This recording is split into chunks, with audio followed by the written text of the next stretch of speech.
여기 이 팀은 지금 점점 더 연중에 더 늘어나고 있습니다. 우리도 그냥 OKR로 바꿀게요. 우리 본부도 OKR로 바꿀게요. 이렇게 하는 조직들이 늘어나고 있는 거예요. 반갑습니다. 가인즈 경영자 그리고 직원 여러분. OKR을 통해서 주도적이고 도전적으로 일하십시오. 그 과정에서 평가는 팀장과 팀원이 1대1로 최소한 분기에 한 번 이상은 만나셔서 1대1 피드백을 하고 그 결과를 연말에 반영하세요. OKR의 결과뿐 아니라 회사에 대한 방향성, 역량, 그리고 가능성, 기대값 이런 걸 포함해서 어차피 KPI 시절에도 양적인 결과만 가지고 평가를 하지는 않았기 때문에 OKR 할 때에도 성과, 지식, 역량, 성장에 대한 기대 모든 것을 반영해서 평가하는 것이 OKR의 평가 방식입니다. 글로벌 기업들과 OKR을 진행하는 기업들이 이런 방식을 떼고 있습니다. 이런 말씀을 드렸습니다. 아마 이전에 영상을 통해서요, 그리고 가인즈 캠퍼스 올패스를 구매하신 분들은 가인즈 캠퍼스 영상을 통해서 조금 더 깊이 있는 이야기들을 들으셨을 것 같습니다. 근데 오늘은요, 한 K기업 사례를 좀 이야기 나누고 싶어요. 이 기업은요, 너무나 오랫동안 MBO 기반의 KPI로 성과 관리를 해왔어요. 그리고 아직은 전사적으로 전국적인 조직이기 때문에 전사적으로 확산하지는 않았습니다. 그래서 OKR을 전체 조직의 30% 정도 되는 조직이 OKR을 통해서 일하고 있습니다. 이 조직이 어떻게 평가를 바꾸어 주었는지, OKR과 KPI의 중간 형태 정도 되는 그런 평가 방법을 가지고 있어요. 자, 보시죠. 어차피 KPI 진행할 때도요, 이렇게 해왔죠. 전체 목표, 연간 목표 정했죠. 연간 목표 정한 거에 따라서 목표에 대한 계기판 정했습니다. 계기판 정했죠. 예를 들어서 매출, 영업이익, 고객 수, 신제품 수, 직무 만족도 이런 형태로 정했어요. 목표가 1000억이다. 영업이익 100억이다. 고객 10,000명의 메인 고객이다. 신제품 15% 이상 나온다. 직무 만족도 70점이다. 한국 최고의 유통회사가 된다.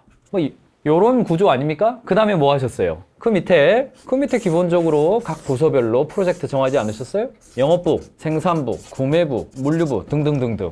어차피 이렇게 해오셨죠. 이렇게 해오면서 이것을 1년에 곱하기 통상 2회, 상반기에 한 번, 하반기에 한 번. 상위 목표와 계기값, 회사 전체의 계기값을 부서의 계기값이 충분히 충족시켜 주느냐. 이 이슈가 KPI 때도 똑같은 이슈였어요. 그래서 연말이 되면 경영계획을 이렇게 수립한 다음에 연중에 이 목표 달성률을 측정하면서 1년 동안 달려오는 것이 기본적으로 KPI 기반의 목표관리 방법론이었죠. 그런데 이 방법론이 지난번에 말씀드렸던 것처럼 굉장히 이렇게 좀 한계가 좀 있었잖아요. 그래서 OKR은 어떻습니까? 똑같아요. OKR도 전사적인 O를 정하고 이 전사가 가지고 있는 KR1, KR2, KR3 세 개 정했잖아요. 그리고 상부 목표를 맞을 수 있는 얼라이먼트 굉장히 중요하다고 말씀드렸죠. 상부 목표를 맞을 수 있는 하위에 OKR을 또 정했습니다.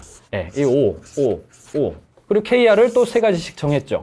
너무나도 익숙하시죠? KR을 통상 제가 3개로 표현합니다만 3개가 아니라 하나일 수도 있고 좀 더 많을 수도 있습니다. 직관적으로 우리가 3개를 잡습니다. 이게 이제 전사적인 목표라면 이게 본부의 목표가 되는 거죠. 혹은 부서의 목표가 됩니다. 자, 그리고 그 다음에 또 뭐 했습니까?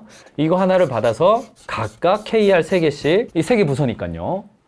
이렇게 관리해 왔어요. 자, 그러면 여기서도 중요한 게 무엇이겠습니까? 1번, 도전성 아닙니까? 도전성이 굉장히 중요하지 않습니까? 여기가 팀이라고 볼 때 이 A라는 팀이 이쪽 알파라고 하겠습니다. 알파 본부의 1번 팀으로서 이 본부의 목표를 얼마나 도전적으로 달성해 주느냐. 쉽게 그냥 매출로 표현을 하자면 이쪽 매출이 300억이에요. 그러면 여기가 100억을 받았다면 이쪽이 여기가 3분의 1이니까 33억 하면 됩니까? 그렇지 않습니다. 도전적으로 하는 겁니다. 내가 전체의 33억을 3분의 1을 하는 것이 아니라 50억 내가 하겠다. 이 도전성이에요. 50억만 할 뿐 아니라 다른 팀이 성과를 낼 수 있도록 성과를 내는 노하우를 발견하겠다. 신규 영역을 개척하겠다. 이런 도전성이 굉장히 중요해지는 거죠. 왜요?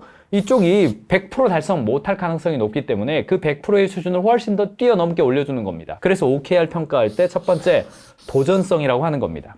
그래서 전에 없던 새로운 제도나 새로운 시장이나 새로운 고객이나 그 목표 달성의 질적이고 양적인 수준이 얼마나 도전적으로 되었는가, 이것 자체를 평가합니다. 그래서 가장 높은 수준을 1.2 곱하기 가중치를 해줬어요. 이 K기업이라고 하는 것은요. 그리고 목표의 수준이 가장 낮다. 그러면 이제 0.8 이런 방식으로 해준 겁니다. 목표 자체에 대해서 평가를 해주는 겁니다. 얼마나 도전적이냐. 그러면은 나중에 달성률에 따라서 가중치의 1.2를 그냥 줘버리는 거죠.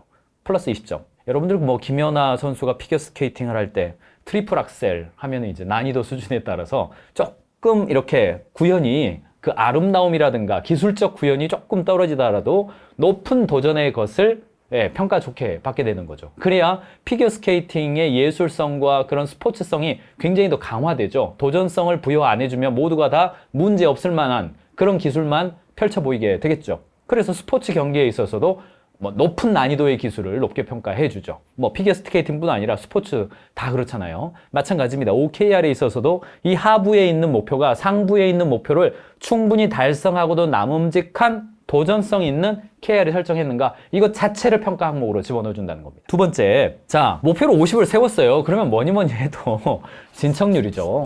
진척률 자체가 잘 나와야 되잖아요. 높게 세웠지만 못했어요. 그러면 안 되잖아요. 그래서 이 진척률은 그냥 100점 만점에 100점이죠. 1로 평가하는 겁니다. 이건 너무나 익숙하시죠. 목표를 내가 50억 하겠다. 그러면 40억 했어요.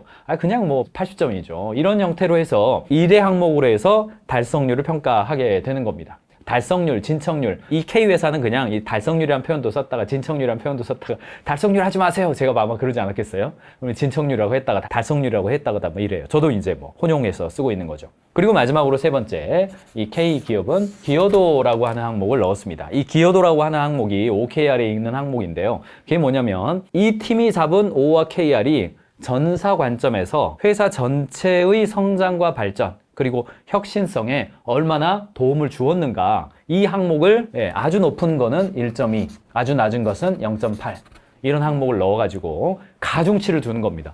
이 팀은 OKR을 진행하면서 부스팅 미팅과 OKR 파티 때 적극적으로 지식을 공유해 주었다. 이쪽 팀이 일을 할 때 다른 팀에 대해서 적극적으로 협력을 해 주었다. 콜라보를 많이 이루었다. 이 팀은 OKR의 정신에 맞게끔 적극적으로 했다. 그러면 가중치를 최대 20%까지, 1.2까지 주는 것으로 결정을 했습니다. 그리고 이 K기업은 이 평가를 1년에 4번 하는 것으로 결정하고 지금 3번째 달려가고 있습니다. K기업은 지금 전국적인 기업입니다. 기존에 평가했던 항목들이 다 있어요. 70%의 직원들은 그 항목으로 계속 가고 있습니다. 그 중에서 30% 본부가 먼저 이렇게 이동해 가고 있고, 내년부터는 이제 전사적으로 이동해 갈 건데, 평가를 과거에는 KPI에 의해서 1년에 2번 하던 것을 OKR 방식으로 전환해서 1년에 4번 하는 거죠. 미팅을 4번 하는 겁니다. 그리고 나의 실적을 쌓아가는 거예요. 동시에 인사호과도 병행합니다. 그러면서 여기 이 팀은 지금 점점 더 연중에 더 늘어나고 있습니다. 우리도 그냥 OKR로 바꿀게요. 우리 본부도 OKR로 바꿀게요. 이렇게 하는 조직들이 늘어나고 있는 거예요. 굉장히 긍정적 항목이에요. 근데 제가 볼 때, 저는 처음에 OKR 진행할 때 이런 어떤 1.2, 1.0, 0.8 이런 것들이 지나치게 사람의 좌뇌를 작동하게 해서 뭔가 이렇게 도전하고 실패를 한번 해봄직한 이 리스크 테이킹하는 그런 것들이 약화되는 기능이 있어요. 그래서 제가 이게 맞냐? 계속 이렇게 토론하면서 이 추진팀이랑 토론하면서 갔는데, 지금의 이 팀은 워낙 아주 촘촘한 KPI에 의해서 밴딩 관리를 해왔었기 때문에요. KPI 지표가 300개가 넘습니다. 전사적으로. 그렇게 해왔기 때문에 지금 이만큼 변화한 것만으로도 제가 오케이, 이 팀은 이게 맞다. 그렇게 인정을 해드렸어요. 그래서 이 팀은 목표에 대한 도전성, 목표에 대한 진척률, 조직에 대한 기여도, 이것을 각각 1.2, 1.0, 1.2 항목으로 해서 1년에 4번을 누적하면서 3분기까지 달려왔습니다. 제가 볼 때는 이 팀 연말에 큰 무리가 없을 거예요. 좋은 사례도 지금 많이 나오고 있습니다. 성과 달성이라든가 다른 팀과의 공평성이라든가 이런 문제에 크게 문제가 없고, 오히려 KPI로 했던 팀이 내년도에는 우리도 OKR로 넘어가달라, 이렇게 요청할 가능성이 높습니다.